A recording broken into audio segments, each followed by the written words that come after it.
La ponderación ha sido uno de los tópicos que desde las últimas décadas del siglo pasado hasta ahora se ha instalado tanto en la filosofía del derecho para luego aterrizar en el ámbito ya constitucional. Sobre este tema, sobre la ponderación, el día de hoy vamos a conversar, va a realizar un análisis el doctor Juan Antonio García Amado, catedrático del Departamento de Filosofía de la Universidad de León.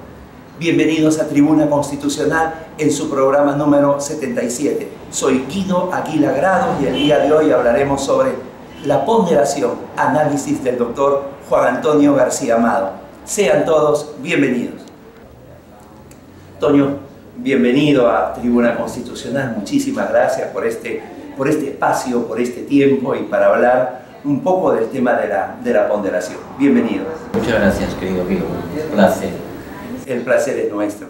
Toño, como lo señalábamos en la introducción, el tema de la ponderación, tú eres un asiduo visitante a Latinoamérica, es un tema que realmente ha venido, se ha instalado y se ha quedado aquí, en un ámbito que es utilizado por la Corte Constitucional Colombiana, que es una referencia del Tribunal Constitucional Peruano, y en cátedras, en maestrías, en doctorados, se toma el tema de la ponderación como una suerte, lo advierto yo al menos, de la panacea, la gran solución a los temas relacionados a los derechos fundamentales. Quisiéramos tu análisis al respecto, por favor.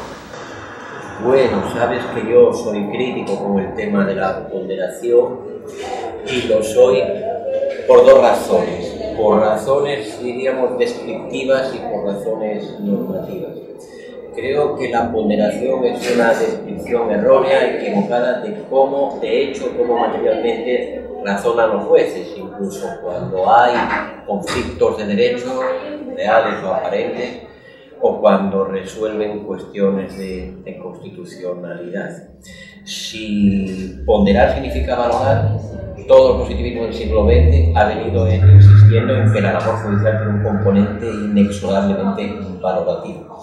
Pero la pretensión que tienen los autores que sostienen la teoría de la ponderación, pensemos paradigmáticamente en Robert Alexis, pero también muchos más, la pretensión es que de la ponderación es un método que conduce a decisiones objetivamente correctas para los casos, o casi.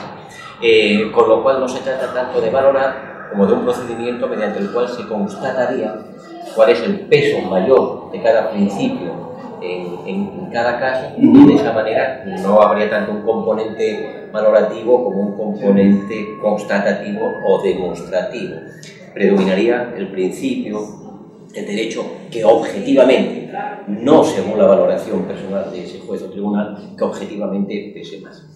Yo, como digo, creo que la ponderación es una descripción errónea de ese proceder judicial, por cuanto que los jueces no pesan con objetividad, sino que sopesan o valoran subjetivamente, y creo que la gran mayoría de las sentencias podemos leerlas como expresando un razonamiento interpretativo subjuntivo con el inevitable componente de discrecionalidad, mejor o peor argumentar a cada caso. Pero los jueces no pesan, los jueces valoran dentro del margen que les permita el derecho, que les permitan las normas, según su concepción de las mismas y según su idea de derecho. Pero esta es una cuestión doctrinal, ¿cuál es la mejor descripción posible? Creo que el problema importante, con una dimensión social y política, está en el otro aspecto, en el aspecto normativo, digamos. Porque, en mi opinión, la ponderación es un instrumento, es una herramienta que pone en serio peligro nuestros derechos y nuestras garantías. Nuestros derechos fundamentales, nuestras garantías legales y constitucionales. ¿Por qué? Porque según el esquema de Alexis, que es el que canónicamente se aplica en nuestro mundo latino y en especial en Latinoamérica, según el esquema de Alexis, todas las normas jurídicas, y entre ellas las que nos otorgan derechos fundamentales, son o reglas o principios. Y sean reglas o sean principios, son ponderables. Un principio se puede ponderar contra otro principio o contra una regla, en cuyo caso parte de favorita la regla pero puede acabar siendo derrotada por un principio. Esto quiere decir, en la práctica, y creo que los hechos, la jurisprudencia de estos momentos en algunos países lo demuestran, esto quiere decir en la práctica que sea cual sea el derecho o la garantía que tu sistema jurídico te otorgue, en tu caso, en un caso particular, en el tuyo o en muchos, ese derecho fundamentalísimo, esa garantía, puede ser derrotado. ¿Derrotado por qué? Por otro principio que se diga que en ese caso pesa más. ¿Pesa más por qué? Porque hay razones que hacen más conveniente su predominio. Pongamos el ejemplo, porque todo esto es un ejemplo, estamos siempre de acuerdo, se va a ver mejor. Mi derecho constitucional a no ser torturado puede excepcionarse cuando se diga que torturarme a mí sirve para salvar con bastante certeza la vida de 1000 personas. ¿Qué pesa más? Si hacemos un pesaje moral. Pesa más mi derecho a que se me torture, supongamos que además soy el malo del asunto, o el derecho de 1000 inocentes a vivir. Moralmente diríamos el derecho de esos 1000 inocentes. Luego, concluyen los ponderadores. Sería constitucionalmente legítimo. Estaría constitucionalmente legitimado torturarme a mí, sí. El contrapeso es salvar mi vida. Luego, ya no tengo mi derecho absolutamente intangible o inviolable a ser torturado. No se me puede constitucionalmente torturar, a no ser en el caso en que haya algún principio que pese más que mi derecho que no se me torture. Dije derechos y dije garantías, lo que significa lo siguiente: la irretroactividad de la ley penal favorable, la presunción de inocencia, mis derechos procesales, mi derecho al debido proceso, etc. Son límites infranqueables para el legislador, en particular para los jueces, o depende de cuánto pese el principio contrario. La eficaz persecución por el Estado de la corrupción, del crimen, del terrorismo o de lo que sea en cada lugar puede justificar que a una persona se le viole algún elemento constitutivo del debido proceso, por ejemplo, la presunción de inocencia. Un positivista como yo y alguien que como servidor sea partidario de la teoría de contenido esencial de los derechos fundamentales dirá: el núcleo duro de un derecho fundamental y de una garantía constitucional no se puede vulnerar ni aunque se acabe el mundo. El ponderador, que en el fondo es un utilitarista disfrazado, dirá: bueno, prima facie, este es el truco, esta es la trampa. Todos somos buenos, santos y adorables prima facie.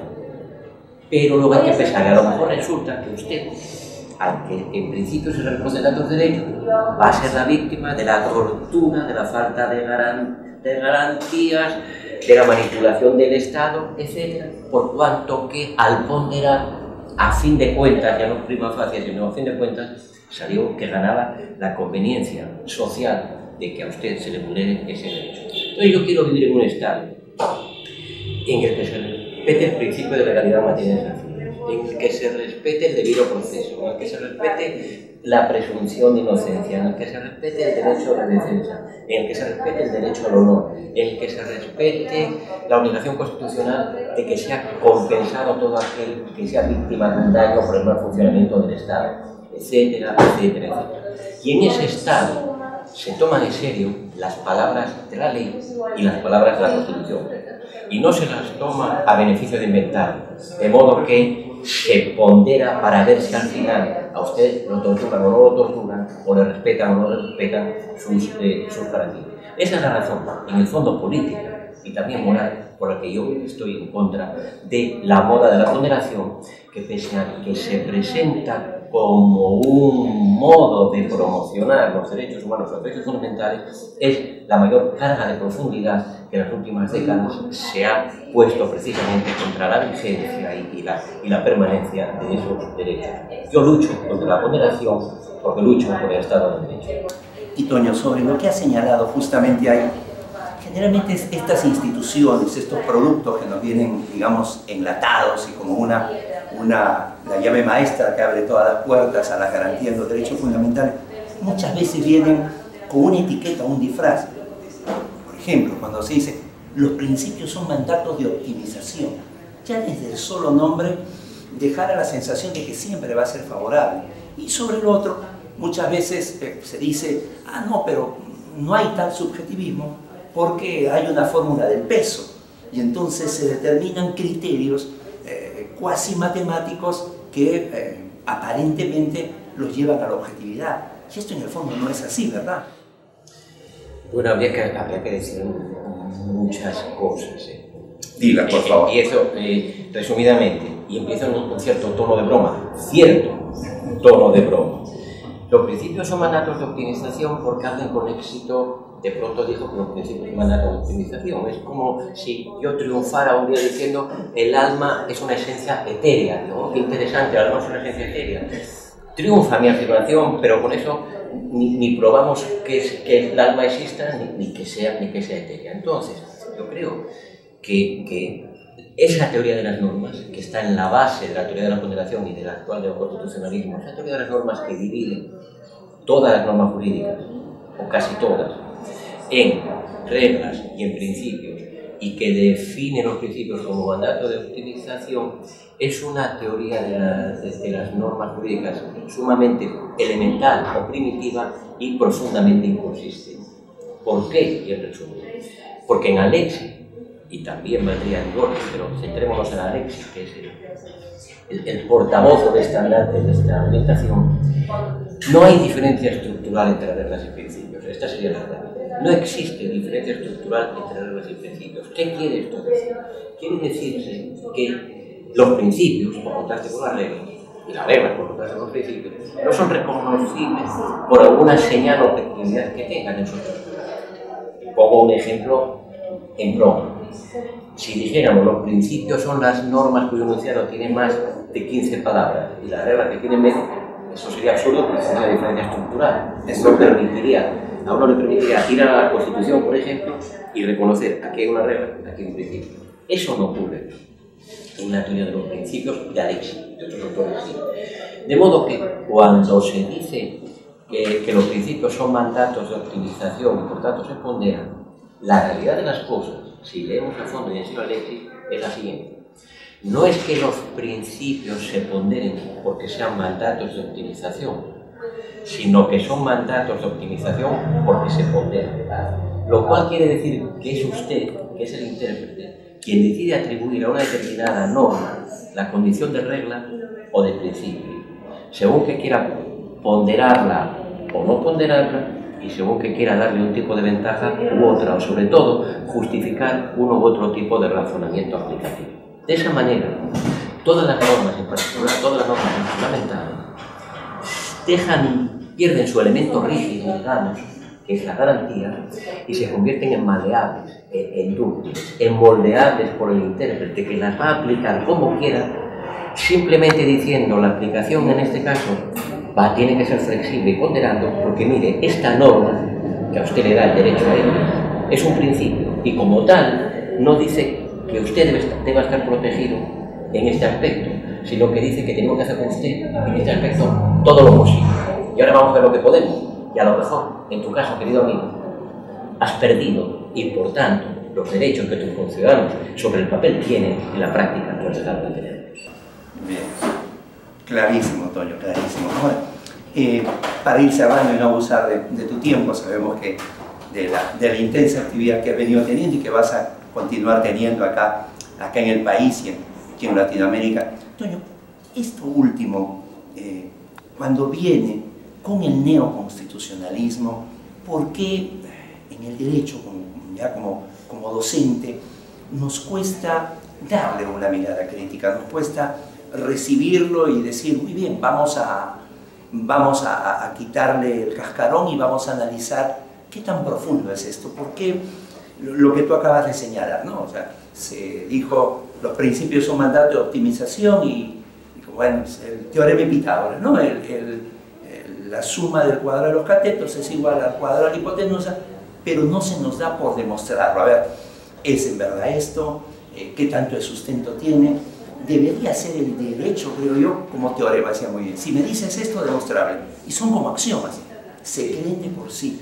Y esto es algo que no se discute. Bueno, en el pregrado uno puede, digamos decir, es una labor de recepción, pero tampoco se hace en el posgrado, a veces, muy pocas veces, en un congreso.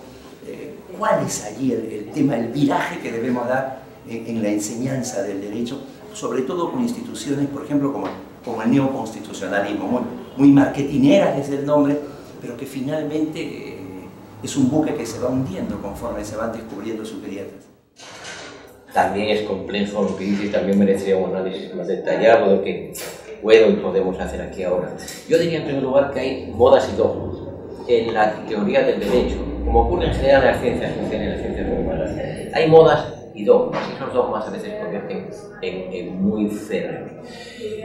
Creo que la situación verdaderamente equiparable a la que actualmente vivimos con el constitucionalismo es la que se dio en el siglo XIX con aquel paleopositivismo de la escuela de la que se dice en Francia y de la jurisprudencia de conceptos en Alemania. Fíjate en las analogías, en mi opinión, y pensemos uno en los franceses. Había un código que se consideraba palabra de Dios, obra definitiva de la razón humana, la perfección insuperable, la Biblia, en efecto. Eso hoy no lo es el código, lo es la Constitución. Aquel código se pensaba que constaba de palabras que eran perfectamente claras. Hoy se cree que la Constitución consta de valores que por sí mismos se expresan y que por sí mismos se ordenan, solo hay que saber ver el peso de cada uno en cada caso. Aquellos franceses tenían el silogismo o el método de la pura subsunción, un método cuasi mecánico para extraer del derecho perfecto la solución. Los neoconstitucionalistas de hoy tienen la ponderación, un método cuasi mecánico para extraer del fondo de la Constitución la solución. La analogía es perfecta y se complementa con el dogma doctrinal y con el dogma académico. Los franceses regularon la clase magistral de derecho, donde se decía que había que explicar palabra a palabra, de artículo a artículo, el código y por su orden, y nada de criticar el código, porque era palabra de Dios. Hoy se enseña un derecho diciendo, mire, ¿saben qué? Lo que dice la ley importa poquísimo, lo que diga el Código Civil es relativo, tenemos que creer a pie juntillas la Constitución, pero no lo que la Constitución dice, sino los valores que fluyen del texto, que los sacerdotes del constitucionalismo y los dueños del oráculo, esa amalgama de profesores y jueces de las altas cortes, los valores y el contenido de los valores que ellos imputen a la Constitución, de forma que la Constitución, en verdad, el Código Civil francés era el pretexto del que se valía una judicatura para dotarse de irresponsabilidad diciendo esto no lo digo yo juez, no soy discrecionalidad, sino que sale de las palabras del código por arte de magia. Y hoy tenemos a profesores y magistrados de altas cortes que le atribuyen, que le imputan a la Constitución cualquier contenido, que les traen cualquier principio, hasta el más profundamente ridículo. Hay una corte latinoamericana que acaba de inventarse el principio de humanidad como principio constitucional. A mi abuela no se hubiera ocurrido una estupidez semejante, ¿no?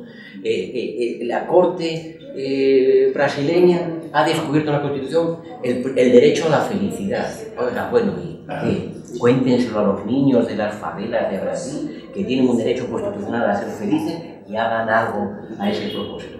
Bueno, el que es infeliz sentimentalmente puede presentar un amparo para realizar el que su no derecho. tenga con quien practicar sexo gratamente, que se lo procure el Estado en nombre del derecho al libre desarrollo de la personalidad en su dimensión sexual. Es que podemos llegar a cualquier cosa en nombre de la pobre Constitución. Nuestras constituciones, siento expresar mi opinión de que en Latinoamérica, mi querida Latinoamérica más, las estamos matando de éxito, las están envenenando de cariño y ya se han convertido en el pretexto de los grupos dominantes para hacer su santa voluntad a través de una academia y una judicatura a la que convencen de que no son servidores de la ley de la Constitución, sino que son sacerdotes de un texto sagrado que manejan en su antojo. Y ese es el fin del constitucionalismo real, del Estado de Derecho, etc. Y solo un segundo más para decirte, querido Guido, que estaría bien que los neoconstitucionalistas estudiaran los orígenes ideológicos de aquella idea de que la Constitución es un orden objetivo de valores y que esos valores tienen efectos de irradiación, el abstractus virtus que dijeron los alemanes. Porque el origen de esa idea es un origen ultraconservador en Alemania después de 1959. Y por mucho que esa idea moralizante de la Constitución y que sirve para justificar el activismo judicial y para desconocer hasta el texto legal, por mucho que esa idea la pasemos por el progresista Durkheim, sigue teniendo su génesis y su sello. Su génesis y su sello son ultraconservadores, son reaccionarios. Y esa es la paradoja del constitucionalismo actual, que creyéndose progresista está al servicio de una reacción política en el fondo ultraconservadora y autoritaria. Es mi opinión, me disculpa. No, al contrario, Toño, muchísimas gracias. Le has dado, como decimos, el barniz, el brillo a este programa de Tribuna Constitucional. Te deseamos el mejor de los éxitos. Sabemos que en el año 2020, con la Universidad de León, tu casa, inicia el masterado en argumentación jurídica completamente online. Cuéntanos brevemente de ello, este proyecto tan maravilloso y que permite, sin la necesidad de trasladarse, de cruzar el charco, poder tener este masterado de primerísimo nivel.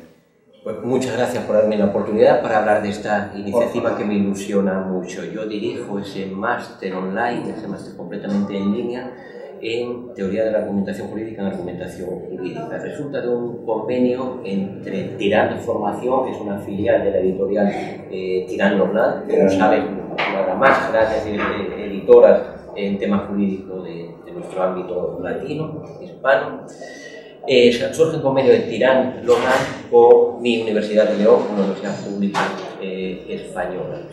Hemos hecho un buen programa, tenemos unos 12 profesores de 4 o 5 países, todos sumamente expertos, y vamos, es una maestría de largo recorrido que dura 2 años y que nos ilusiona mucho y que creo además que va a servir como inicio de un camino hacia un doctorado, quizá también con una base online, etc. Ha tenido gran éxito la convocatoria y llevamos ya unas cuantas decenas de inscritos y pensamos que puede ser una nueva manera de trabajar, de profundizar y de debatir también sobre esta gran cuestión de la argumentación jurídica. ¿No? Y nosotros desde acá, desde la plataforma IGACAL, vamos a difundirla. Yo les cuento que muchos peruanos van a participar de ella y el mayor de los éxitos. Nuevamente, Toño, abusando de tu tiempo y tu amistad, has dado esto que es tan magistral, esta crítica, no crítica, sino con todos los fundamentos, y estoy seguro de que para todo el público de Tribuna Constitucional esto le va a dar una idea de lo que es esta maestría en argumentación jurídica. Muchas gracias a ti, querido amigo, querido Guido, y mis votos y mis mejores deseos para que este país en el que acabo de pasar un mes intensamente feliz e interesante, para que este país salga adelante de sus problemas, para que toda la situación social, política, jurídica, constitucional del Perú mejore, para que se convierta definitivamente el Perú en lo que está llamado a ser una gran nación, un gran país y un gran Estado de Derecho ejemplar, que se solucionen los problemas, que acierten los queridos peruanos a encontrar el camino de la legalidad y la constitucionalidad y las garantías, y que te vaya a ti todo lo bien que también mereces. Muchísimas gracias, Toño. Muy agradecido. Muchísimas gracias. Con ustedes, amigos de Tribuna Constitucional, no olvide suscribirse, no olvide difundir. Ha sido un placer estar con el doctor Juan Antonio García Amado. Nos vemos en la próxima entrega. Un fuerte abrazo a todos.